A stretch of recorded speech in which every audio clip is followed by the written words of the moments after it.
Qualquer coisa que se leia hoje sobre Leonardo da Vinci, artigos, reportagens, livros, documentários, dissertações de mestrado, teses de doutorado, etc., de algum modo, traduz um olhar de espanto. Intrigante, misterioso, impressionante, fantástico são alguns dos adjetivos atribuídos ao artista do Alto Renascimento. Filósofo, cientista, matemático, engenheiro, inventor, anatomista, pintor, escultor, arquiteto, botânico, poeta, músico. Afinal de contas, quem foi Leonardo da Vinci?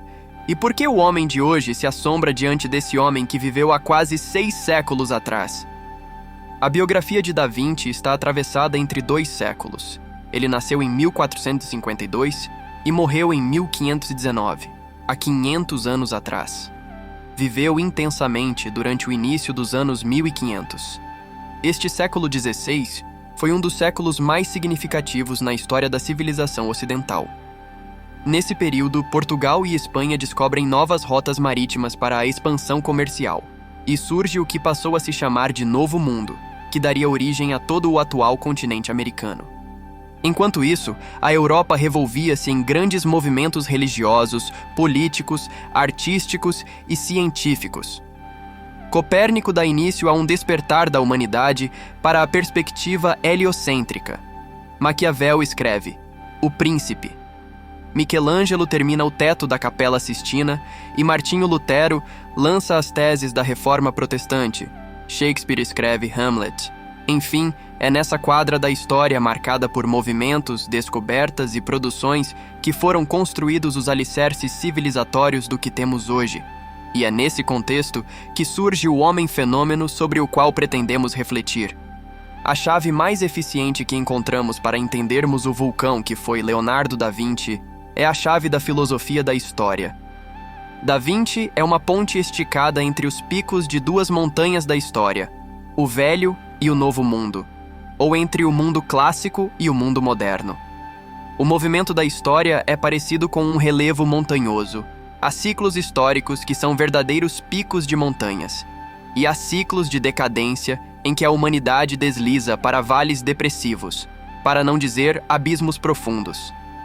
Isso é muito perceptível no movimento entre a queda do mundo clássico, a Idade Média, e o Renascimento, com o surgimento da Era Moderna. Indiscutivelmente, esse movimento da história é análogo a um relevo montanhoso com picos e depressões. O período clássico, marcado pelos apogeus gregos e romanos, destaca-se pela elevação do pensamento humano a picos muito altos. É nessa fase da história que a política, a religião, a arte e a introspecção humana dá grandes saltos a partir de grandes pensadores, como Sócrates, Platão, Aristóteles e suas grandes obras. As mitologias, o teatro e as artes são manifestações dessa elevação civilizatória nesse período. Com a queda do mundo clássico, por volta do século V da nossa era, é notável esse movimento de deslizamento da cultura humana do alto de uma montanha para uma depressão. Isso é o que os historiadores vão chamar de Idade Média, um período que se inicia com a queda do Império Romano, dura cerca de 10 séculos e é marcado por muita instabilidade política, religiosa, social e econômica. Muitas superstições, fantasias, fanatismos excessivos, só começando a mudar a partir de um movimento de retomada do mundo clássico, chamado de Renascimento. Da Vinci está cravado historicamente no seio dessa renascença. Ele nasce, vive e morre no período histórico, na localização geográfica e nas condições sociais e políticas do Renascimento. Nunca conseguiremos entender o que foi Da Vinci se não entendermos o que foi o Renascimento, porque ele é a encarnação do espírito de um movimento histórico em um homem. O Renascimento recebe esse nome porque é um movimento de retomada, mas não é uma retomada no sentido de retornar, é no sentido de refazer o caminho de subida. É um momento muito sublime da nossa história, pois é quando vamos despertar de novo para grandes ideias, vamos reaprender o equilíbrio, a harmonia, e isso vai se expressando nas pinturas, nos afrescos, nas esculturas, na arquitetura, nos vitrais, nas catedrais. É um revólver-se artístico, filosófico, humanista, em torno dos arquétipos, aqueles mesmos arquétipos que podemos visualizar em todos os altos picos da história humana, desde o monumentalismo egípcio às grandes construções gregas, arquétipos como sabedoria, fortaleza, temperança, justiça, beleza, amor, o que se vê nas obras de Rafael Sanzio, de Botticelli, entre outros. Nada é mais encantador que o movimento ascendente da alma humana. Nesse processo de retomada, o ser humano volta a ser o centro do pensamento e da cultura. E ele não é o centro porque é mais importante que a ordem que existe na natureza. Ele é o centro, pois é o instrumento principal para a manifestação dessa ordem no mundo. Imagine uma orquestra executando uma sinfonia. O maestro é um instrumento central desse sistema, sem o qual a sinfonia não se faz. Da Vinci é um desses instrumentos. Quando olhamos para o fenômeno Da Vinci, não devemos nos assombrar com a grandiosidade dele.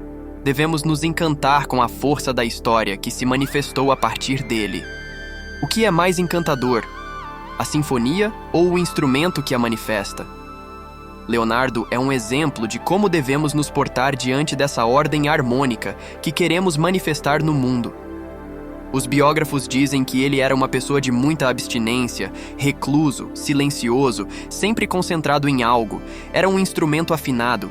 Para alcançar esta harmonia, só é preciso isso: afinar-se, negar-se às grosserias e os desejos que desequilibram a alma e se concentrar naquilo que realmente é válido.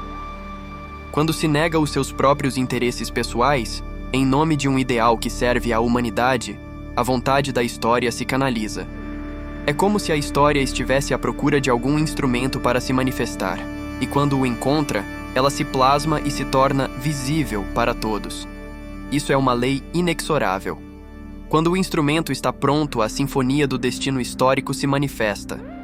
Se hoje enfrentamos um momento histórico de decadência civilizatória, de tantos desequilíbrios na subjetividade humana, se deslizamos para a profundidade de um abismo, é porque nossos instrumentos estão desafinados. Vivemos no descompasso da ordem.